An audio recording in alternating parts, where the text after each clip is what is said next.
మీకందరికీ శుభములు. 2024వ సంవత్సరం వాక్యాభ్యాస సంవత్సరంగా మనం ఆచరిస్తూ వచ్చాం. ఈరోజు ఆఖరి దినం.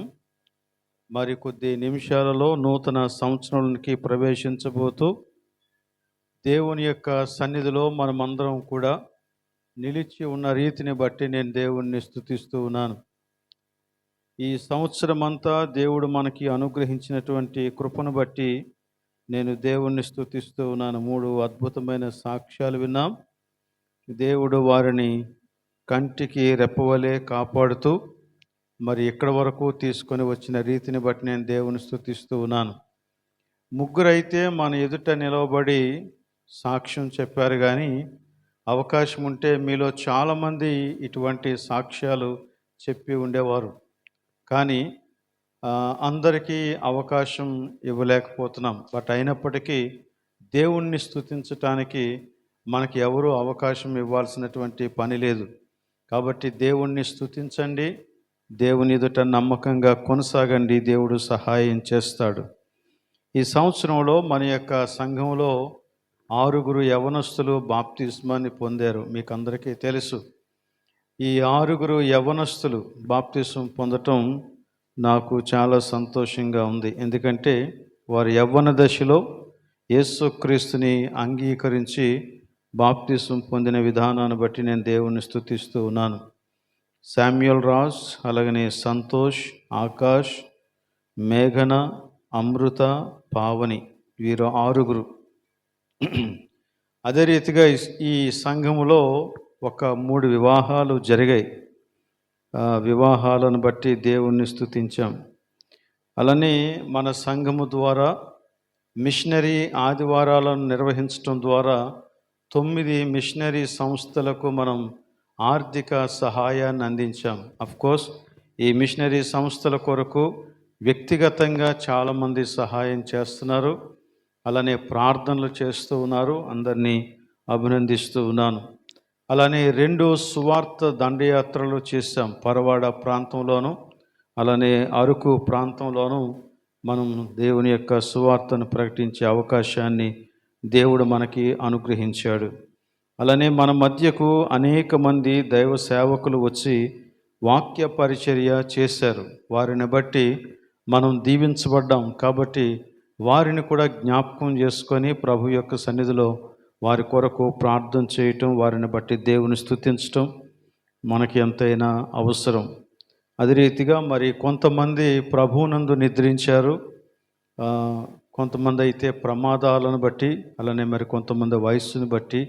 బట్ ఏ రకంగానైనా వారు దేవుని యొక్క సన్నిధిలో ఉన్న దానిని బట్టి మనం దేవుణ్ణి స్తుతిస్తూ విడువబడిన కుటుంబ సభ్యులను మన ప్రార్థనలో జ్ఞాపకం చేసుకోవటం మనకెంతైనా అవసరం. అలానే మన యొక్క సంఘంలో రెగ్యులర్గా జరుగుతున్నటువంటి కార్యక్రమాలే కాకుండా సండే స్కూల్ వారు VBS నిర్వహించారు విజయవంతంగా. అలాగనే యవ్వనస్తులు ఒక యూత్ రిట్రీట్ని కండక్ట్ చేయటం జరిగింది. సో వీటన్నిటిని బట్టి మనం దేవుణ్ణి స్తుతించాలి. అదే రీతిగా మరి చాలా కాలంగా అనారోగ్యంతో బాధపడుతున్నటువంటి, తీవ్రమైన అనారోగ్యంతో బాధపడుతున్నటువంటి బిడ్డలను మనం జ్ఞాపకం చేసుకోవాల్సినటువంటి అవసరత ఎంతైనా ఉంది. అందులో అబ్రహాం గారు, అలానే జాన్ వల్లీ గారు, అలానే అన్నా డానియల్ గారు, వీరు 3 మనం ఖచ్చితంగా జ్ఞాపకం చేసుకోవాలి. అయితే ఈ మధ్య కాలంలో మరి క్యాన్సర్ అటాక్ అయినటువంటి ఈగల రమణమ్మ గారిని కూడా జ్ఞాపకం చేసుకోవటం అవసరం. అలానే ప్రస్తుతం హాస్పిటల్లో ఉన్నటువంటి మన పాల్ బాబు సతీమణి మేరీ నిర్మలా గారు NRIలో ఉన్నారు. మరి వారి కొరకు కూడా మనం ప్రార్థన చేయవలసిన అవసరత ఎంతైనా ఉంది. ఇవి మనం మన యొక్క సంఘము ద్వారా దేవుడు చేసినటువంటి కార్యాలుగా మనము భావించి దేవుణ్ణి స్తుతిస్తూ అలానే ఈ అవసరంలో ఉన్నటువంటి వారి కోసం ప్రార్థన చేయటం ఎంతైనా అవసరం. అలానే ఈ సంవత్సరంలో మనము దేవుని యొక్క వాక్యాన్ని ధ్యానించటానికి పూనుకొని ఎఫ్ఎస్సి పత్రిక ధ్యానాలని కంప్లీట్ చేసాం, సంపూర్తి చేసాం. అలానే ప్రస్తుతం అయితే తిమోతి మొదటి పత్రిక ధ్యానాలను కొనసాగిస్తూ ఉన్నాం. అదే రీతిగా వారం మధ్యలో జరిగేటువంటి గురువారపు బైబిల్ స్టడీస్లో కూడా మనం చాలా విషయాలని స్టడీ చేయటం జరిగింది. ముఖ్యంగా అసలు బైబిల్ని ఎలా ధ్యానించాలి అనే విషయాన్ని మనం తెలుసుకున్నాం.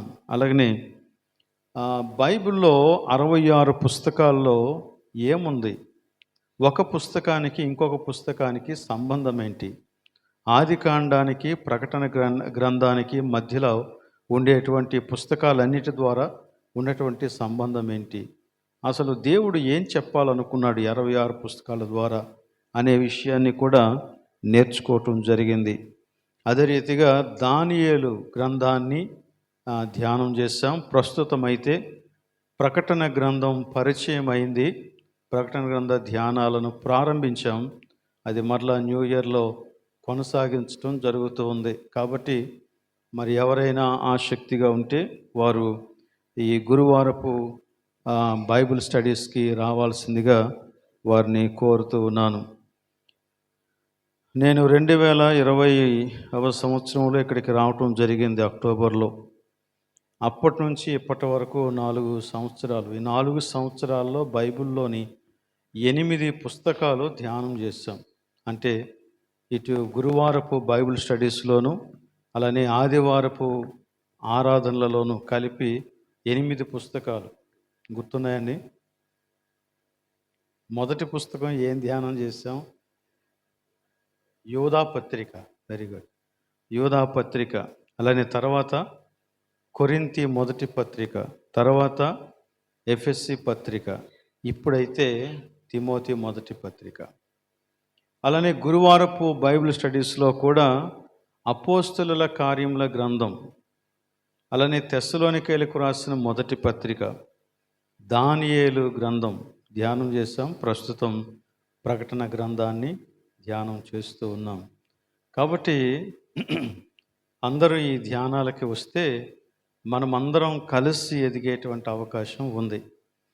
ఎందుకంటే సంఘం ఎదగటానికి వాక్య జ్ఞానం అవసరం. సంఘం ఎదగటానికి కార్యక్రమాలు ఉంటే సరిపోదు, సంఘం ఎదగటానికి వాక్యాన్ని ధ్యానించాలి. సో అందుచేతనే ఈ సంవత్సరానికి మనం అలాంటి పేరు పెట్టి, అదే వాక్యాభ్యాస సంవత్సరం అని పేరు పెట్టి మనం ఈ సంవత్సరం అంతా దేవుని యొక్క వాక్యం మీద, వాక్యానుసారమైన జీవితం మీద మనం కాన్సన్ట్రేట్ చేయటం జరిగింది. సంవత్సరం అయిపోయింది కాబట్టి ఇంకా ధ్యానం చేయాల్సిన పని లేదు, అలానే వాక్య ప్రకారంగా జీవించాల్సిన పని లేదు అనేది దీని యొక్క అర్థం కాదు. సంవత్సరం అయితే అయిపోతుంది కానీ మన యొక్క జీవితాలు వాక్యంతో ముడిపడి ఉంటాయి. అది కొనసాగాల. అది ప్రారంభం మాత్రమే, అది ప్రారంభం మాత్రమే. జీవితం అంతా అది కొనసాగాల. దేవుని చిత్తం అయితే, మీకందరికీ అంగీకారం అయితే 2025వ సంవత్సరానికి కూడా ఒక పేరు పెట్టాలని అనుకుంటున్నాను. దానిని ఇయర్ ఆఫ్ రిఫార్మేషన్ అని పెడదామనుకుంటున్నాను. అంటే సంస్కరణ సంవత్సరం, సంస్కరణ సంవత్సరం. చాలా సంస్కరణలు రావాలి. అది నా అపేక్ష, నా ప్రార్థన. కాబట్టి అందరూ ఇదే విషయాన్ని గురించి ఆలోచన చేస్తే చాలా మంచిదని నేను భావిస్తూ ఉన్నాను. సరే, వాక్యంలోనికి వద్దాం. కొద్ది సమయం మనం దేవుని యొక్క వాక్యాన్ని ధ్యానం చేద్దాం. ద్వితీయోపదేశ కాండంలో నుంచి ఒక భాగాన్ని చదువుకున్నాం. అలానే నిర్గమ కాండంలో నుంచి ఒక భాగాన్ని మనం చదువుకున్నాం. ద్వితీయోపదేశ కాండంలో మోషే ప్రజలందరినీ సమకూర్చి వారు నడిచినటువంటి దారి అంతటిలో దేవుడు చేసిన సహాయాన్ని వివరిస్తూ ఉన్నాడు. అది ఎలా వివరించాడంటే, ఒక మనుష్యుడు తన కుమారుని ఎత్తుకొనినట్లుగా మన దేవుడైన యెహోవా మనల్ని ఎత్తుకొని నడిపించాడు అంటున్నాడు. ఇక్కడ వరకు తీసుకొచ్చాడు అంటున్నాడు. ఇక్కడ వరకు దేవుడే మనల్ని ఎత్తుకొని ఆయన తీసుకొని వచ్చాడు అంటున్నాడు. ఈ విషయం ఇశ్రాయేలీయుల యొక్క జీవితంలోనే కాదు, మనందరి జీవితంలోనూ అది సత్యమే. ఎన్నోసార్లు మన యొక్క జీవితాన్ని గురించి మనం ఏం చెయ్యాలో, ఎలా చెయ్యాలో, ఏం జరుగుతుందో అనేటువంటి ఆలోచనలతో సతమతమైపోతూ ఉన్నప్పుడు మన దేవుడు మన పక్షంగా నిలిచి మనకి సహాయం చేశాడు. ఇప్పుడు విన్నటువంటి సాక్ష్యాలే అందుకు మంచి ఉదాహరణలు. ఎన్నో సమస్యలు ఉన్నాయి, ఎన్నో శోధనలు ఉన్నాయి, కానీ దేవుడు నా పక్షంగా నిలిచాడు. కాబట్టి దేవుడే మనను అనుదినము కూడా ఈ రీతిగా నడిపిస్తూ ఉన్నాడు. కీర్తనాకారుడు అంటాడు కదా, ప్రతి ఉదయమున నీ కృపతోనూ ప్రతి రాత్రి నీ విశ్వాస్యతతోనూ నువ్వు నన్ను ఆశీర్వదిస్తున్నావు, అది నేను జ్ఞాపకం చేసుకోవటం మంచిది అంటాడు. ప్రతిరోజు మనకి దేవుని యొక్క కృప కావాలి, సంవత్సరానికి ఒక్కసారి కాదు, ప్రతిరోజు దేవుడు మన యెడల విశ్వాస్యత కలిగిన వాడు అనగా నమ్మకమైన వాడుగా ఉంటాడు. ఆయన నమ్మకమైన వాడుగా ఉంటున్నాడు కాబట్టి మనం ప్రతిరోజు దాటి రాగలుగుతున్నాం. అయితే ఇశ్రాయేలు యొక్క జీవితంలో ఒక సంఘటన జరిగింది. ఐగుప్తులో నుండి వారు ప్రయాణాన్ని ప్రారంభించిన 3 నెలల తర్వాత దేవుడు వారితో చెప్పిన మాట ఏంటంటే, నేను మీతో రావాలని కోరుకోవట్లేదు అన్నాడు. నేను రాను,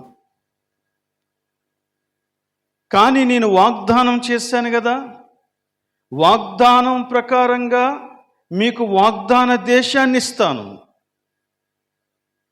అలానే నేను చెప్పిన ప్రకారంగా ఆ దేశంలో మీరు పాలు తేనెలు ప్రవహించేటువంటి దేశంగా ఆ దేశం యొక్క సౌభాగ్యాన్ని అంతటినీ మీరు అనుభవిస్తారు.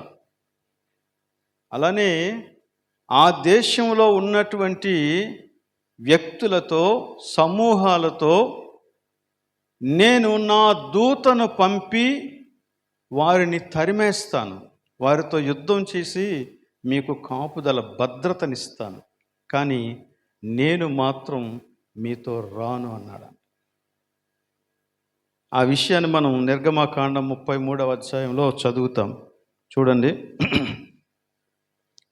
నిర్గమకాండం 33వ అధ్యాయం మొదటి నుండి నేను చదువుతున్నాను. మరియు యెహోవా మోషేతో ఇట్లనెను,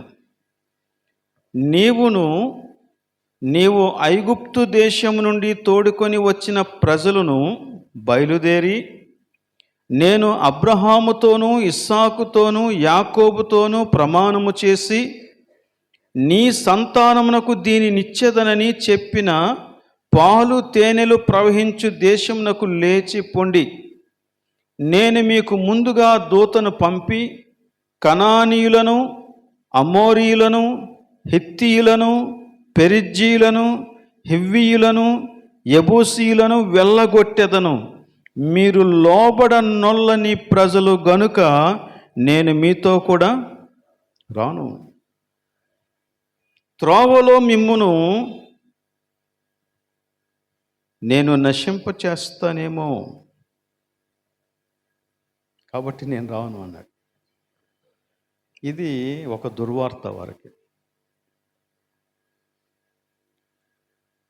2024వ సంవత్సరం అంతా గడిచి 2025వ సంవత్సరంలో అడుగు పెట్టబోతూ ఉండగా ఒకవేళ దేవుడే గనక అలాంటి మాట మనతో పలికితే అది ఎంత హృదయ విదారకమో.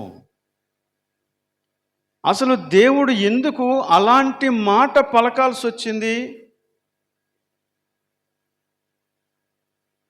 అనేటువంటి విషయాన్ని కనుక మనం గమనిస్తే అసలు విషయం అర్థమవుతుంది.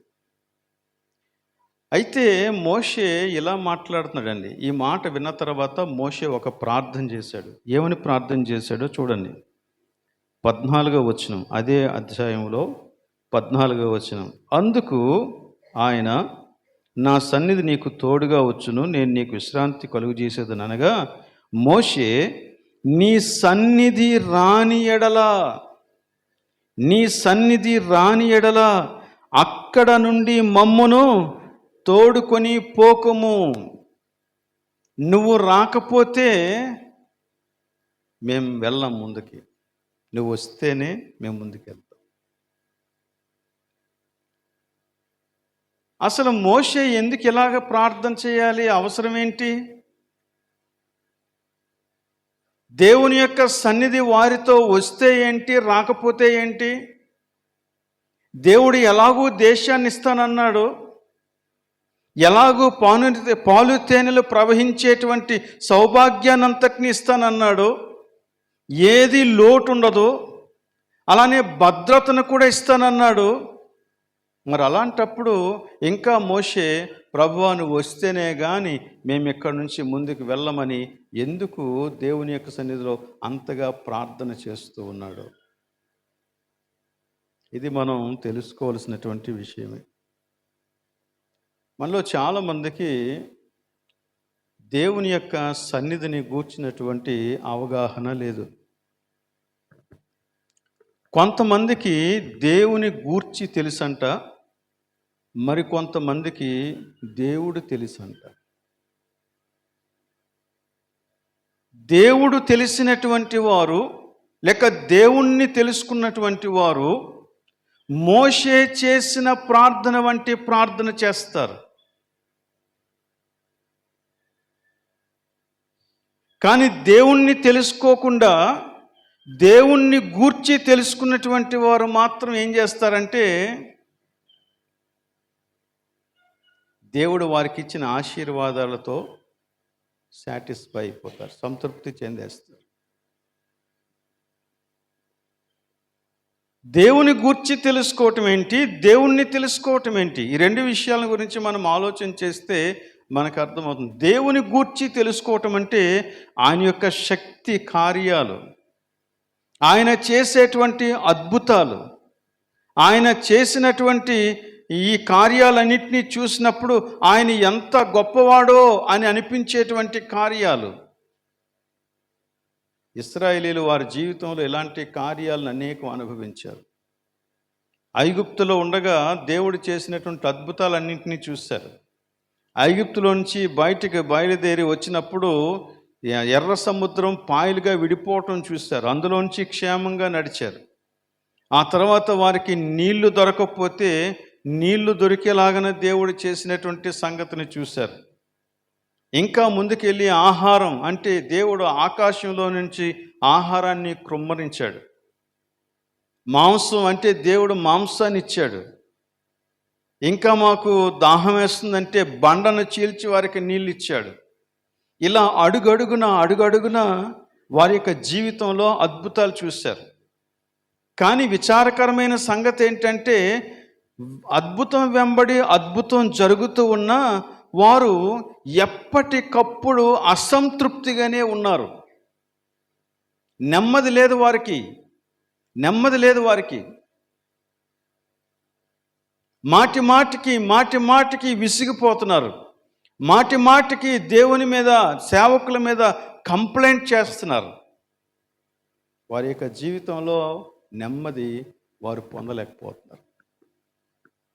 దేవుడు లేకుండా జీవితంలో ఎన్ని ఆశీర్వాదాలు ఉన్నా నెమ్మది ఉండదు. కానీ మనం ఏమనుకుంటామంటే, నాకు ఆశీర్వాదాలు ఉంటే చాలు అనుకుంటాం. మంచి ఉద్యోగం ఉంటే, మంచి ఇల్లు ఉంటే, ఆస్తిపాస్తులు ఉంటే, పరపతి ఉంటే, అధికారం ఉంటే చాలు, మనకి దేవునితో పని లేదు. కానీ మోషే అలా కాదు. మోషేకి దేవుడు కావాలి. మోషేకున్న అనుభవం ఏంటి, అసలు మోషే ఎలా ప్రార్థన చేయటానికి కారణం ఏంటి అని మనం ఆలోచన చేస్తే, ఆ అధ్యాయాన్ని ఒకసారి చూడండి. 11వ వచనంలో ఎలా ఉందో, మనుష్యుడు తన స్నేహితునితో మాట్లాడినట్లు యెహోవా మోషేతో ముఖాముఖిగా మాట్లాడుచుండెను. అసలు మోషే యొక్క అనుభవమే వేరు.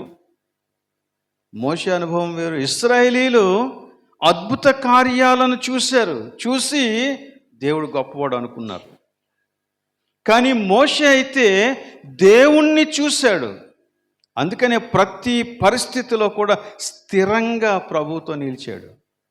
ఆయనకి దేవునితో వ్యక్తిగతమైనటువంటి అనుభవం ఉంది. ముఖాముఖిగా దేవునితో మాట్లాడేటువంటి అనుభవం ఉంది. దేవుని సన్నిధి యొక్క గొప్పతనం ఏంటో ఆయనకు తెలుసు. దేవుడు తనతో ఉంటే అది ఎలా ఉంటుందో తనకి తెలుసు. అందుకనే ఆయన దేవుని యొక్క సన్నిధి గురించి మాట్లాడాడు. నా దూతను పంపిస్తాను మోషే, నా దూత మీకు దారి క్లియర్ చేసేస్తాడు, అక్కడ ఉన్నటువంటి వారందరినీ వెళ్ళగొట్టేస్తాడు, మీరు అందులోనికి వెళ్ళిపోతారు క్షేమంగా, ఇక నాతో మీకు పని లేదు, నా దూత వస్తాడంటే లేదు లేదు నీ సన్నిధి మాకు కావాలి, నువ్వే కావాలి మాకు అంటున్నాడు. నీ సన్నిధి మాకు కావాలి. ఇక్కడ మనం గమనిస్తే చూడండి 13వ వచనంలో ఆయన సన్నిధి అంటే ఏంటి, అసలు ఆయన్ని తెలుసుకోవటం అంటే ఏంటి అనే విషయాన్ని గురించి అక్కడ క్లియర్గా రాశాడు.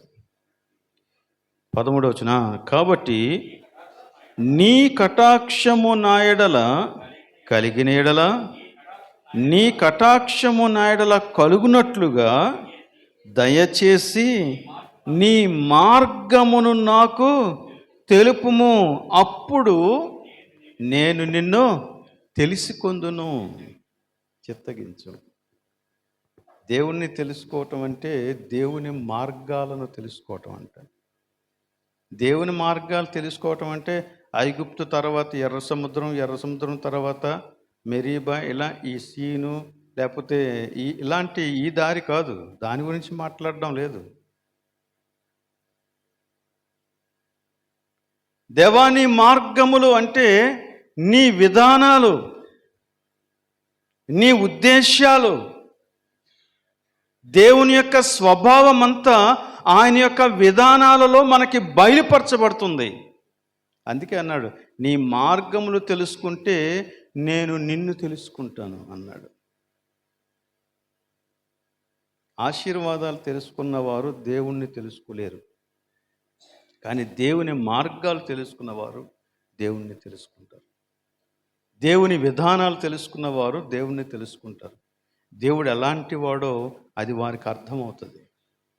అందుచేత వారికి సుఖం వచ్చినా లేకపోతే దుఃఖం వచ్చినా ఒకలాగే ఉంటాయి.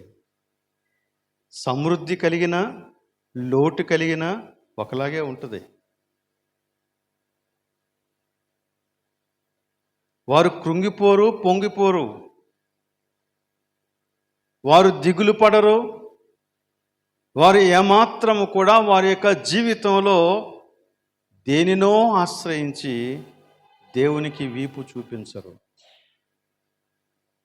వారు చాలా స్థిరంగా ఉంటారు.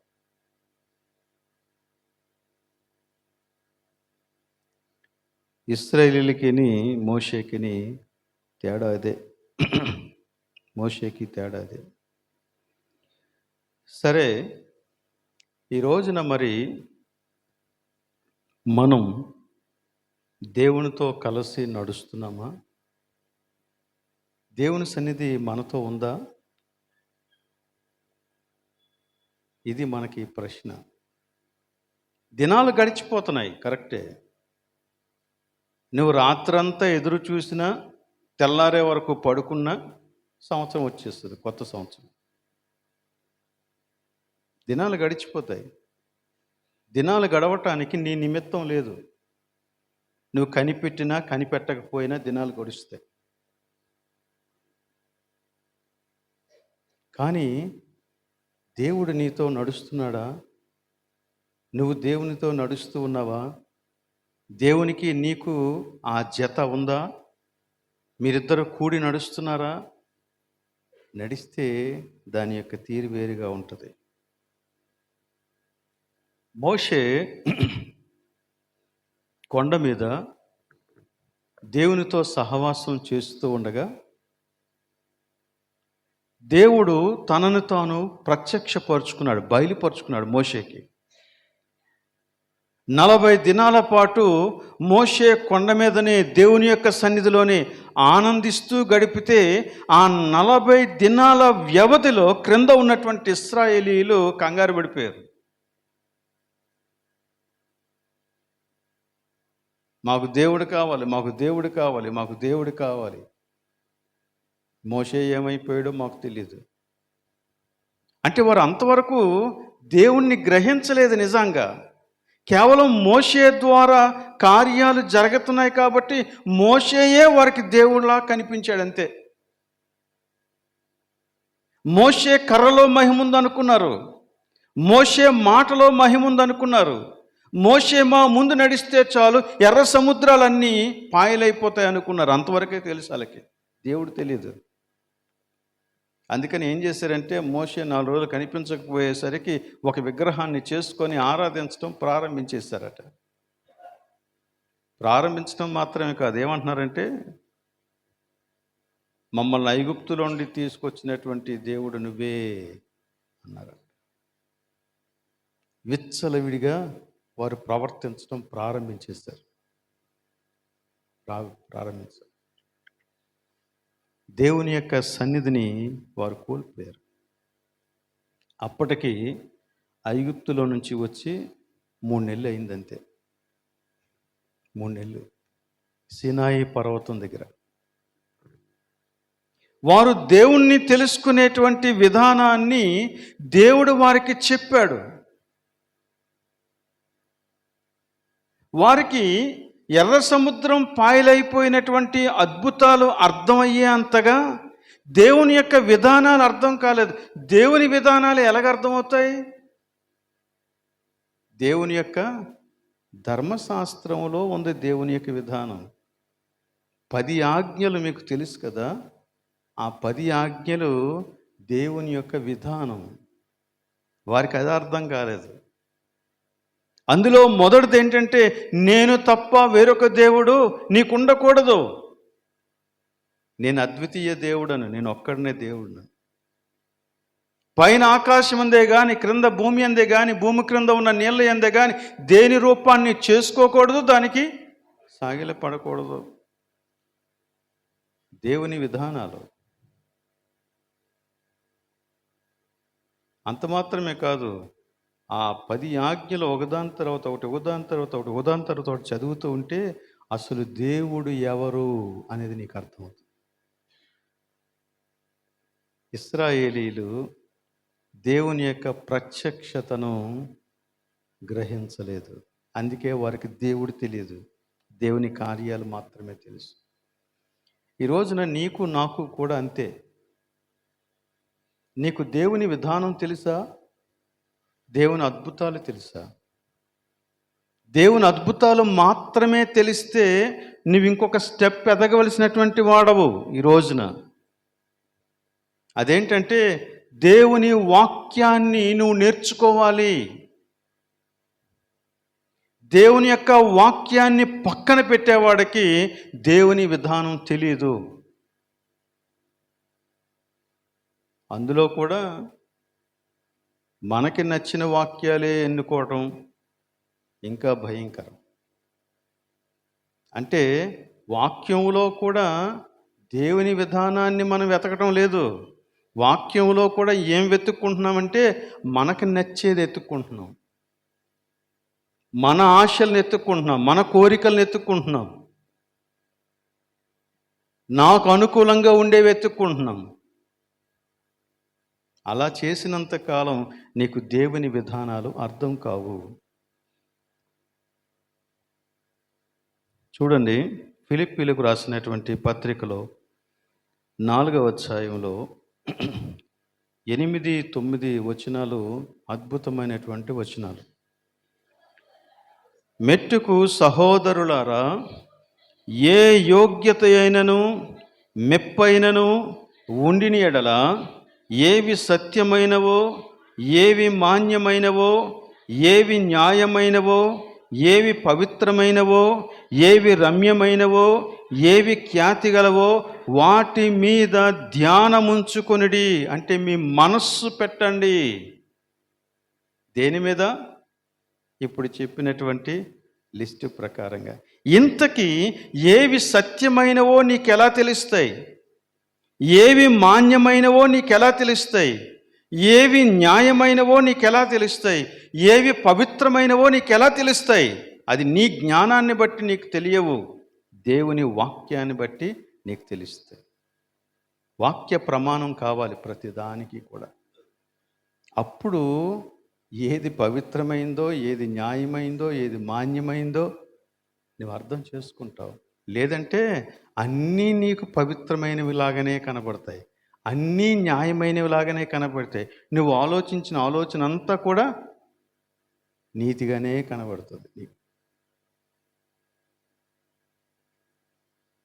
సో మన మనస్సుని ఎక్కడ పెట్టాలి అంటే దేవుని యొక్క వాక్య ప్రమాణాలతో వాటన్నిటినీ కూడా పరీక్షించి చూసి వాటి మీద మనస్సు పెట్టాలి. వాటిని ధ్యానించమంటున్నాడు.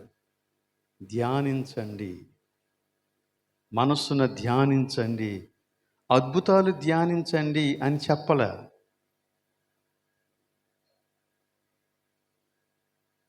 ఆశ్చర్య కార్యాలను ధ్యానించండి అని చెప్పలే.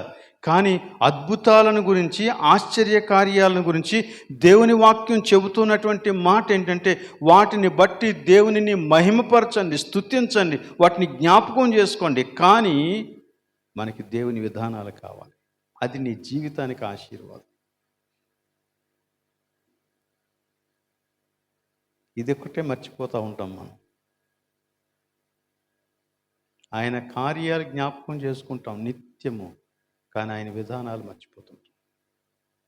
ఆయన విధానాలు మర్చిపోతూ ఉంటే క్రైస్తవ జీవితం ఎదగదండి. కాలాలు మారిపోతూ ఉంటాయి.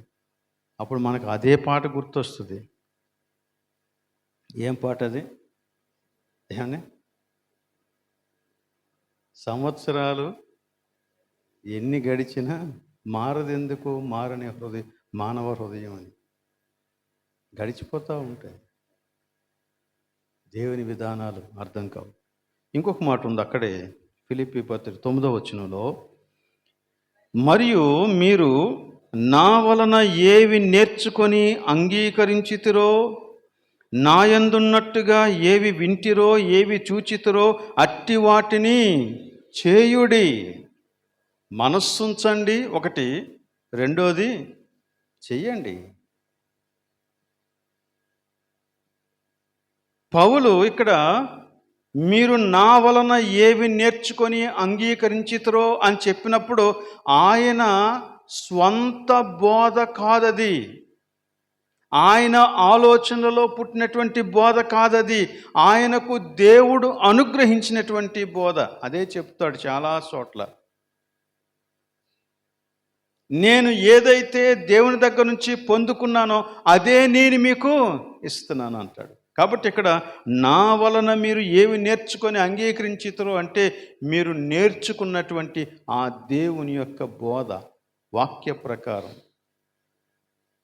ఆ వాక్య ప్రకారం నేనైతే ఎలా నడుచుకుంటున్నానో దేవుని యొక్క ఆత్మ సహాయంతో. ఇందాక జెస్సీ మోదరి ఒక రెఫరెన్స్ కోట్ చేసింది, నన్ను బలపరుచు వాని యందే నేను సమస్తమును చేయగలను. ఈ సందర్భంలోనే చెబుతాడు అది కూడా, నన్ను బలపరచు వాని యందే నేను చెయ్యగలను. దేవుని విధానాల ప్రకారంగా, దేవుని వాక్య ప్రకారంగా జీవించటానికి నాకు దేవుని సహాయం కావాలి.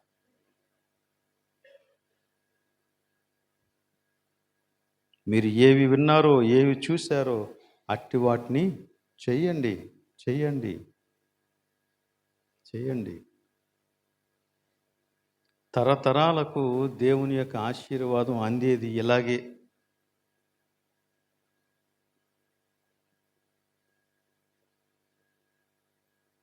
సో కాబట్టి ఈ రోజున మరలా అదే ప్రశ్న 2024లో నుంచి 25లోనికి నడుస్తూ దేవుడు నీతో ఉన్నాడా అని ఒక్కసారి పరీక్షించుకోవాలి. దేవుడు నీతో ఉన్నాడా? దేవుడు నీతో కలిసి నడుస్తున్నాడా? నీతో కలిసి నడవాలని మోషేకు ఉన్నంత కోరిక నీకుందా?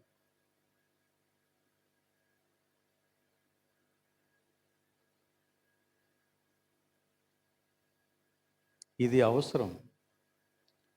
అక్కడ మోషే ఇంకొక మాట కూడా చెప్తాడు. అది ఏంటంటే, ఇందును బట్టే కదా మేము మిగిలిన జనం అంతట్లోనూ ప్రత్యేకించబడిన జనంగా తెలియపరచబడతాం. ఇందును బట్టే కదా. మా ప్రత్యేకత ఏంటో తెలుసా? మా ప్రత్యేకత ఏంటంటే దేవుని విధానం మాలో ఉంది. అదే మా ప్రత్యేకత. అదే మా ప్రత్యేకత.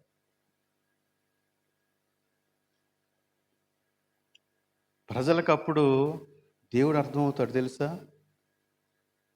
ప్రజలకు దేవుడు అర్థమవుతాడు. మీ చుట్టూ ఉన్నటువంటి ప్రజలకు దేవుడు అర్థమవుతాడు.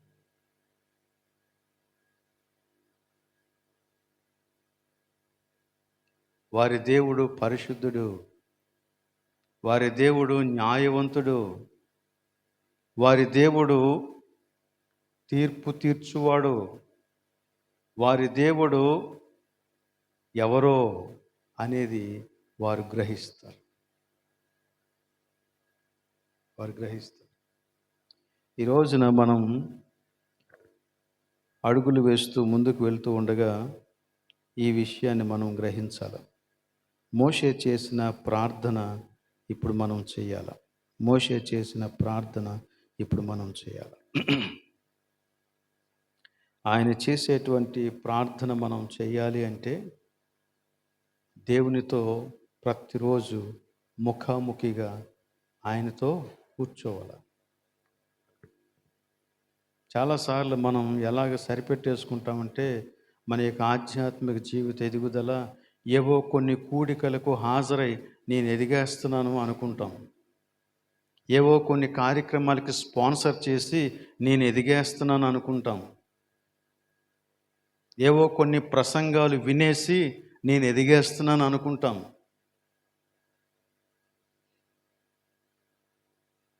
నిజంగా దేవుని సన్నిధి నీతో ఉండాలంటే నువ్వు దేవుని వాక్యం దగ్గర కూర్చోవటం నేర్చుకోవాలా. దేవుని సన్నిధిలో కూర్చోవటం నేర్చుకోవాలా. దేవుని కొరకైన ఆశ దినదినము నీలో పెరిగిపోవాలా. అది పెరిగి పెరిగి పెరిగి పెరిగి ఇక దేవుడు లేకుండా నేను లేను అనేటువంటి స్థాయికి నువ్వు రావాలా.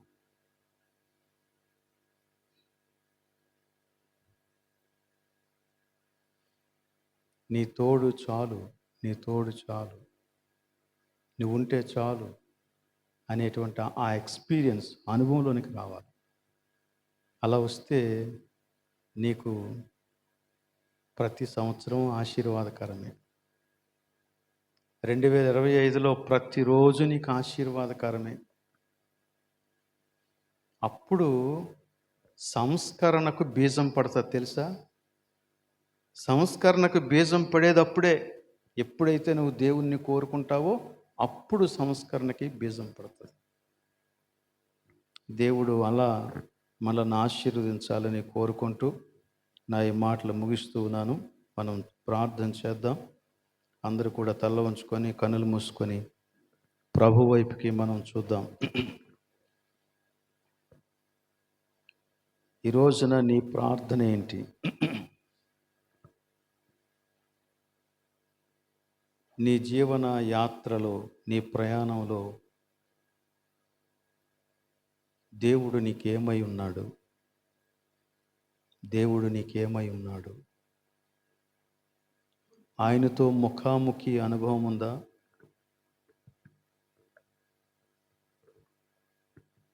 నీ జీవన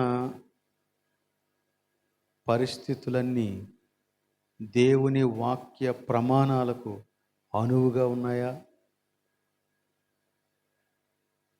దేవుని మార్గములతో నీ ఆలోచనలు సరిపోతున్నాయా? నీ ధ్యానం ఏంటి? నువ్వు చేసేదేంటి?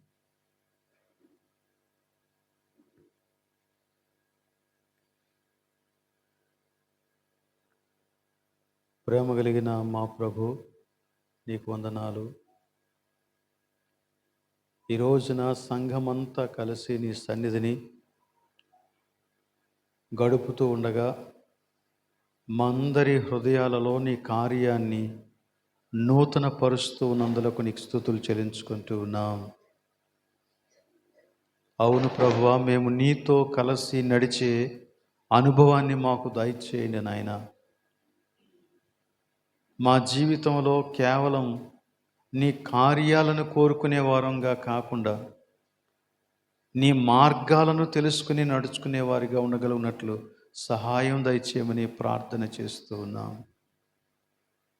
మమ్మను సంస్కరించండి ప్రభువా, మమ్మను బాగు చేయండి నాయన. మా నడకను సరిచేయండి ప్రభువా. మా దినాలన్నీ దీవెనకరంగా మార్చండి ప్రభువా. ప్రతి వ్యక్తిని, ప్రతి కుటుంబాన్ని, సంఘమంతటిని మీరు దీవించండి నాయన. లోకం ఎదుట మేము నీ కొరకు ప్రత్యేకించబడిన జనంగా నిరూపించబడటానికి సహాయం దయచేయండి ప్రభువా.